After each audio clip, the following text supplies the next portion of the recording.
I also was not good enough to go pro, and I knew that. I just really enjoyed the culture. I'm a creature of the internet. I didn't go to college. Google was my college. And I think what kind of drove that desire to figure things out was my personal life circumstances. I didn't have the money to go to some big college or have any major financial family support. So it was very good timing for me, the emergence of the internet and internet advertising. Hey, what's up, guys, and welcome to 5-Minute Founders, the show where we pick the brains of actual founders for the strategies, growth hacks, and stories of how they built their own companies. I'm your host, Matt LeBlanc, and my guest today is the founder of the one-stop shop brand accelerator, Flux, Adam Wellington. Welcome to the show. Thanks for having me, bud. Appreciate it. Absolutely. Just to jump right in, what is your business and what does it solve for? So I founded a company called Flux. It's really a culmination of about 16 years of internet marketing experience. I love to paint the backdrop that I was running ads for Netflix and Blockbuster on MySpace. So it feels like a lifetime watching the emergence of desktop-only traffic to mobile-mostly traffic and everything else that's transpired through this whole journey. But really what it was is a culmination of all my frustrations as an e-commerce operator and realizing, I'm selling a lot of products, but I want to sell companies. I want to sell brands. What makes brands? How do you make that happen? So to put it very shortly, we're a vertically integrated e-commerce operations company with a focus on sweat equity venture capital. So essentially we staff everything it takes to drive a business to a liquidity event on our payroll and then bring that to brands, partners, and self-incubate projects and brands, leveraging that resource and drive performance for those brands from a wide variety of things that typically businesses that are sub $100 million in revenue just can't afford to do, but you need at this point, like having a data team. You can't really afford to do it as a small business, but you kind of need it to make great decisions. You kind of need good life cycle email, SMS management. You need financial planning. You need financial forecasting and modeling. So you kind of need all these things, and we've kind of brought them all under one roof to offer a more robust service to brand operators and private equity venture capital partners we work with. Absolutely. And I'd actually like to start a little bit further back. I think you have a kind of interesting story in how you came up. You were aiming to be a pro video gamer at 19 years old, yeah? Entering competitions for PlayStation and Xbox.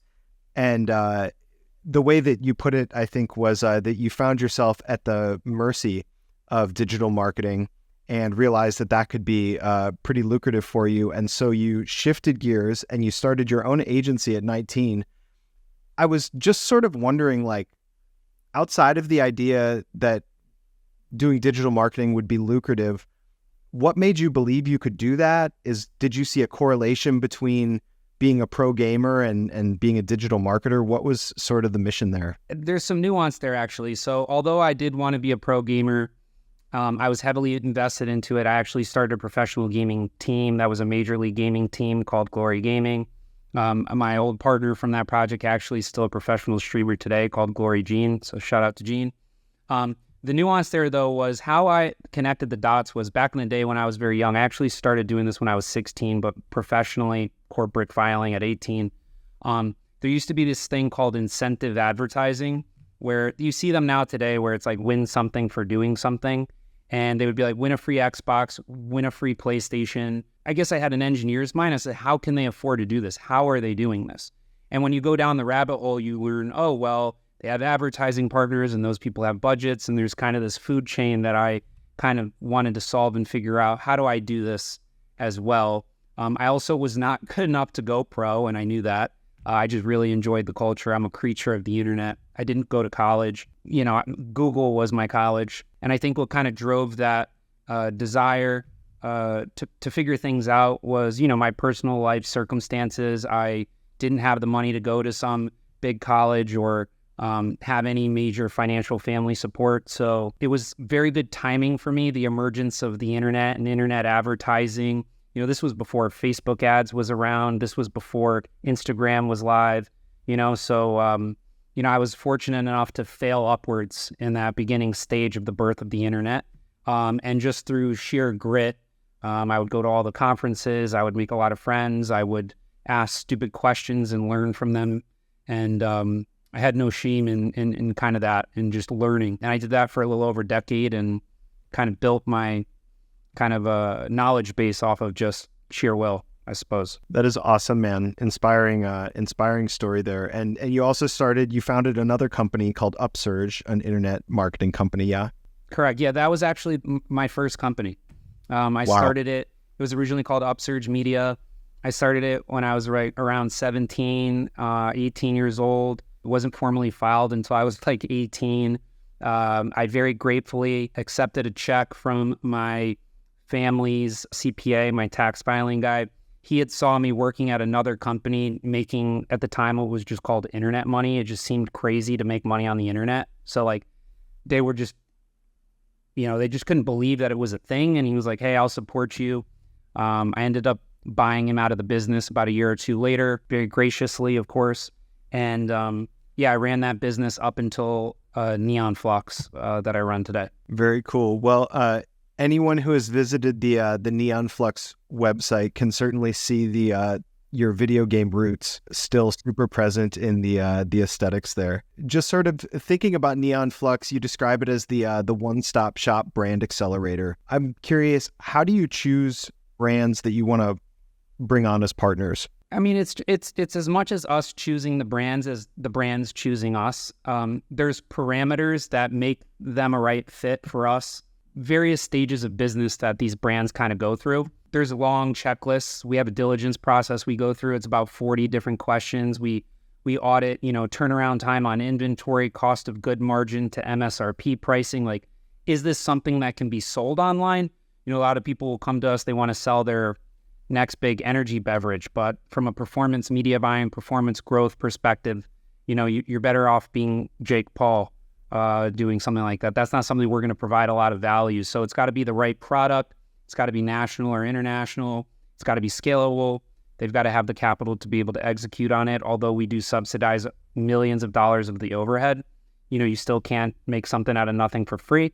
There's still advertising that goes into it. So we go through quite an exhaustive list of diligence questions to really kind of land on what will ultimately be our decision if it's a good fit, and we put a proposal in front of those brands when we talk to them. If you were to sort of come up with a hypothetical brand of your own that was the perfect fit for Neon Flux, the sort of dream partner that you see out there, are there a couple of components that you could describe to us? A lot of people ask if we have like a secret sauce. I really think our secret sauce is vertical integration, so kind of like the Tesla Gigafactory. So I don't feel weird sharing kind of what I think some key parameters are to success. I believe that in today's age of brand building, you need to have some sort of authority figure or a celebrity on the front end of the business that gives a bit of credibility to just a product-only business. It's got to have a high TAM, something that you could really sell a lot of. It's got to have you have to be able to buy a lot of it, sell a lot of it. But just to answer the question more pointedly, a dream scenario would be Taylor Swift and whatever she wants to do, pretty much. But, I think, listen, we're really good at diving into the data and driving growth. There's certain variables that make that growth a lot easier. So we tend to lean towards where we can get a little bit of help. I'd also say any brand that is like heavily in retail but doesn't execute digital well, we make for great partnerships because, that's a whole team and business that runs retail. And just like that with retail, there's a whole team that goes into e-com and site management and offer development and A/B testing, multivariate price point testing. Probably those two key. So one very famous person with a really good product and something that might be able to go into retail. Our biggest case studies to date are ones that are, in Ulta and Target, but also sold heavily online and on Amazon. And that trifecta is what has allowed us to really accelerate businesses very fast because customers these days, they want to choose where to buy. Even though you have a website, 1/3 of those people are die-hard Amazon buyers. I'm one of those people, even though I market websites. And some of them are die-hard retail buyers. They want to go on their Target weekly run and they might have seen the ad, they might have checked the site out, they might love it, but they want to buy at the store. That's just kind of part of who they are. So being where the customer is, I think, is one of those key parameters as well.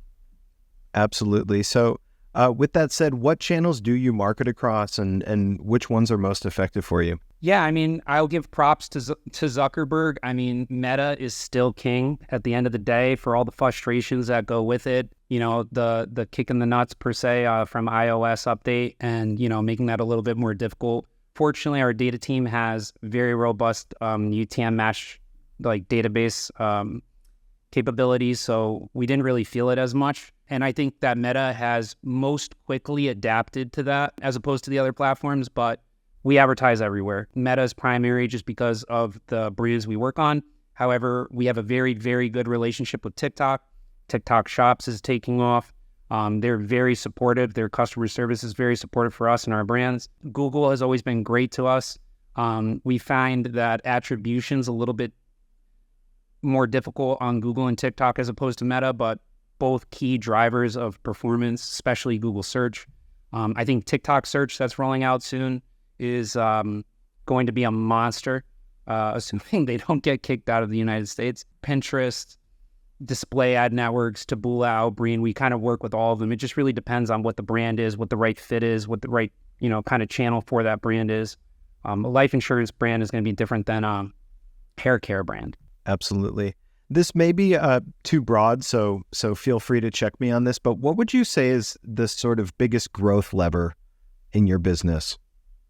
That could be in marketing, that could be in the team that you have, the way that you pick brands, you know, basically across the board. I think that everything is a lever, you know, so from that perspective, it's broad. But the biggest lever, I would say, is we build financial models. That is the most important because it builds clarity to decision making.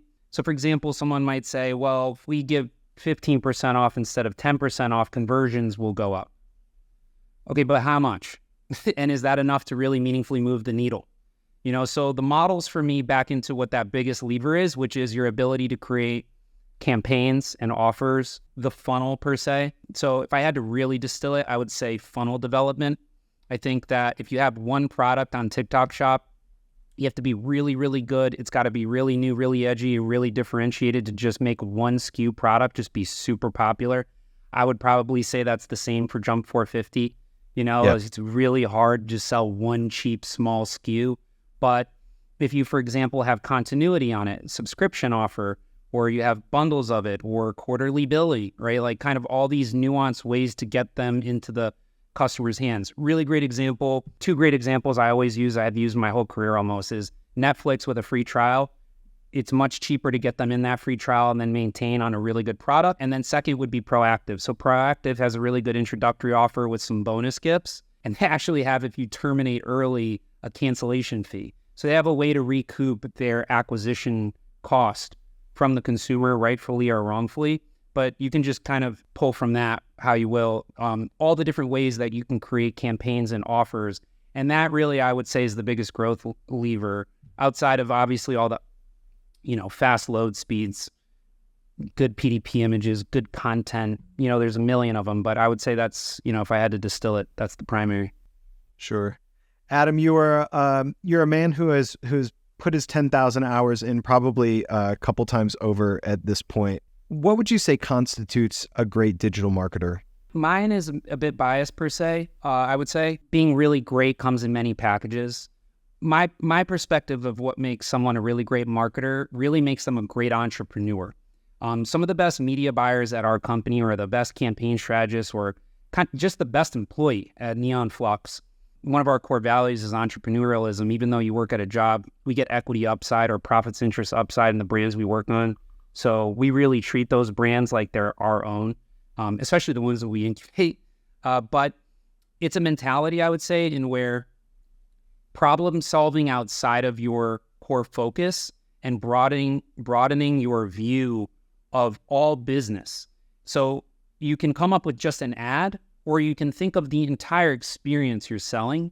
And some people just cut it short to do the bare minimum. And then some people, and the best people I think at Neon I can speak to that I've seen really grow here and exceed and excel, go above and beyond. Well, what happens after this and why does it make sense? So it's a lot of that questioning of, you know, why are we doing what we're doing and what is the whole experience like? It's not just like that okay, I changed the ad font and I changed the button color. It's Right. it's thinking of it as if you owned the whole thing, even though it may not be your entire job to do that. And because that just broadens the reasoning of why you do the job you do within the ecosystem of the brand.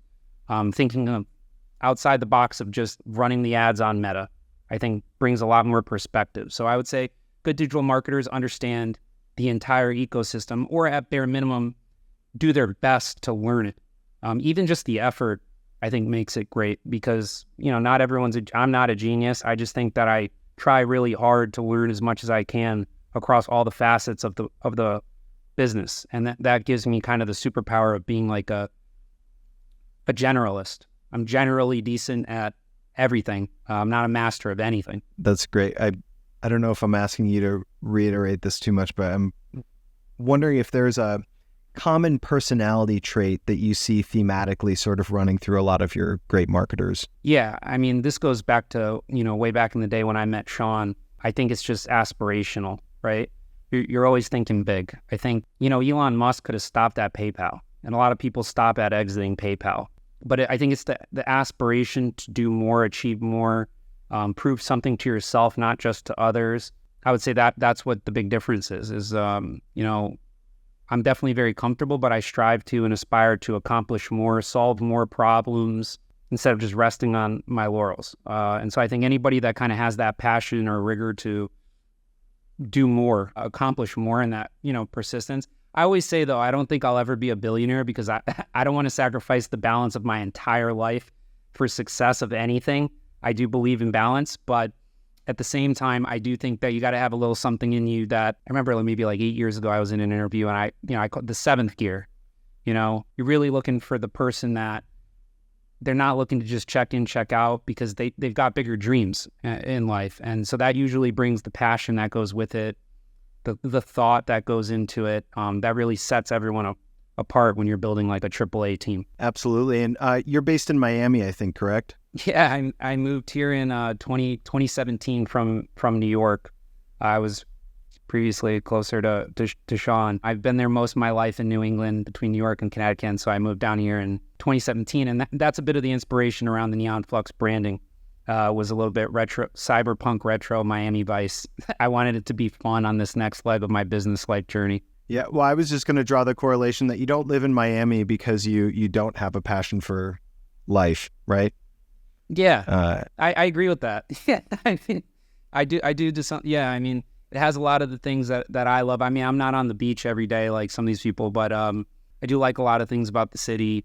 What are 3 key elements that make a brand successful in marketing? Well, listen, I think number one is great product. I say this to every brand we talk to. They say, well, how confident are you in making this a success? I say I'm extremely confident in my ability to sell the product. What I can't guarantee is that they will buy it again. Because if it's not a good product, it's not a good product. No matter how good I am at convincing them to try it once. So I would say the number one thing is a really good product. Because even if you lose money marketing that product the first time, knowing that they will keep coming back makes it a success, and word of mouth. And then, Tesla, as an example, never needed to market once because of word of mouth. And then Netflix, I mean, how many people, how very rarely they cancel, they're on it, so when you find the right product, that really is the core driver. You could master your way around marketing all you want, but if you don't have a good product, I think that making it successful is so broad. I would say that for us, what makes it successful for us is scalability. For us includes gross margin and perceived value. So perceived value is what makes a brand. So I think that's one. And then I would say third for us, I would say is turnaround time on inventory. A lot of people will find a cool product, but it's very hard to get it in quickly. So you kind of kill yourself through success. There is a brand we're partners with now. One of the SKUs takes 9 months to get in. So upon success, the multiple of capital required to make it a success becomes so much that it's hard to make it a success. So you have to focus on something that has maybe a 30, 60-day turnaround. This is for CPG brands primarily. If you're a Sure. lead gen business don't listen to me. But for CPG specifically, those are maybe, I guess, my top three. There's many. Great Excellent. team, really good team, great mission. There, so much. Sure. Adam, you seem like the kind of guy who's probably really well versed in a lot of the products that are out there. Are there any? Can you think of one that you use personally that you're just like, ooh, I just love this product. This really solves my pain point. I won't be cheesy and list off any of our brands because I mean, If you wanted, though, you could. I believe the passion inside you.